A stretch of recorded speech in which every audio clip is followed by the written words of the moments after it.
Hey guys, this is Comic Uno, and today I'm doing a review for Teen Wolf. We are about 3 more episodes away. I think the end of March, we're done with Teen Wolf for maybe like 1 or 2 months, and then we get back to season 4, which I'm very excited that they did this 24 episode order, which I know they're not doing next season, but it was really nice to get a lot of Teen Wolf this year.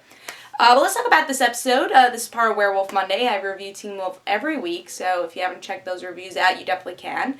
But let's talk about this episode. We get to see Styles still going crazy. He has the Kitsune in him. Again, I know I'm not pronouncing that right, but I'm trying my hardest with that one.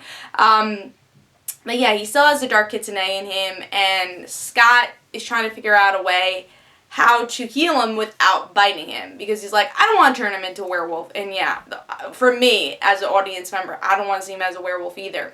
So now Lydia actually asks for Peter's help and says, I'll tell you who your daughter is if you help me help Scott and Styles get into his brain. So Lydia and Scott do go into Styles' brain, brings Styles out, but this whole monster comes out of it, you know, the bandage monster, the Kitsune, and we see 2 Styles at a moment. One Styles runs away, kidnaps Lydia, and the other Styles, I don't know if that's the Dark Kitsune, I don't know. Who's the Dark Kitsune, who isn't? They're still both Styles. So there's 2 Styles running around. Hopefully they don't play with doppelgangers like they do in the Vampire Diaries, which I don't think they would, but who knows. I trust Teen Wolf, they wouldn't. But yeah, so we get to see that. That's a cliffhanger. And there's other stories going on too. We get to see one small story. I would say the C story really is with Scott's father. There's some secret he's keeping. He's gonna tell Scott sometime because Sheriff Stilinski's like, hey, you should tell your son what's going on, and we don't know what's going on as the audience members. So, but Styles knows what's going on, and Dark Kitsune knows what's going on. So I'm sure that's probably gonna be resolved before the season finale. I'm guessing about like the next episode we'll find that out, and who knows if Scott's father will stay. But he's kind of been on and off in the show. He's kind of in the filler story we're still interested in, but we forget about because of all the other badness going on.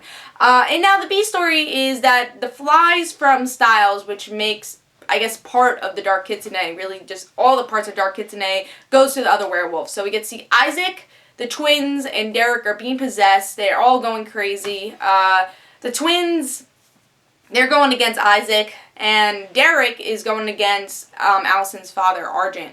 So they're all just going against people. They're trying to conflict their eternal conflicts, really. So Derek's upset with Argent that Kate killed his family, and there's all that other drama. But really, I feel like that was more of the filler story than what we're going with Styles. They just kind of need to do something with those characters. But love the Kira and Allison team up, which was great. You know, the 2 love interests for Scott just working together, switching weapons. It was great to see them. So if anything, that's kind of what I liked about the story, that part of the story arc.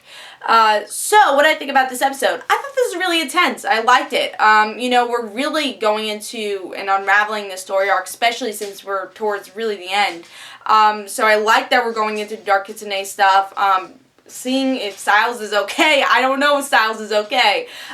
So honestly, I love that Lydia and Scott were the people going to Styles' head. I think those are 2 people that really connect with Styles the most, as much as we love Derek. But I love that moment between Lydia and Scott, and I think that made total sense. And we get to see, you know, those characters interact with each other more, because I feel like we see a lot of Lydia, and Lydia is my favorite character. So we don't really get to see her interact with Scott that much, though. So that was really interesting throughout the episode, and I love the mind aspect of it. The cinematography was great, loved it. So I love that moment. That was probably my favorite moment of the episode. So really, the main art is really good for this episode.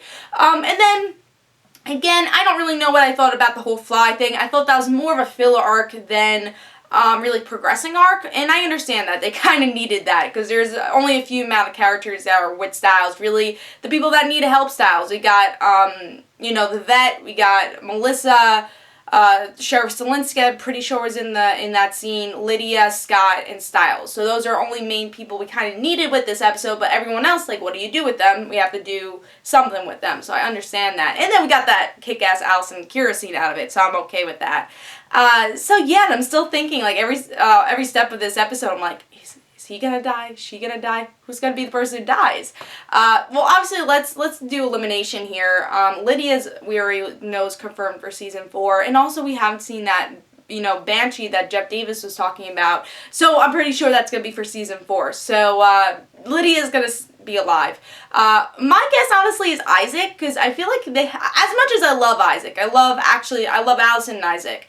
But as much as I love him, they haven't been using him that much. He's been in a hospital bed for pretty much the past couple of episodes. Really haven't had a story arc with him. So if anyone does die, I think it would be Isaac. That's kind of my guess. You can tell me in comments below who you think is going to die, especially since we're getting closer to that season finale, which I think will be the death is the season finale.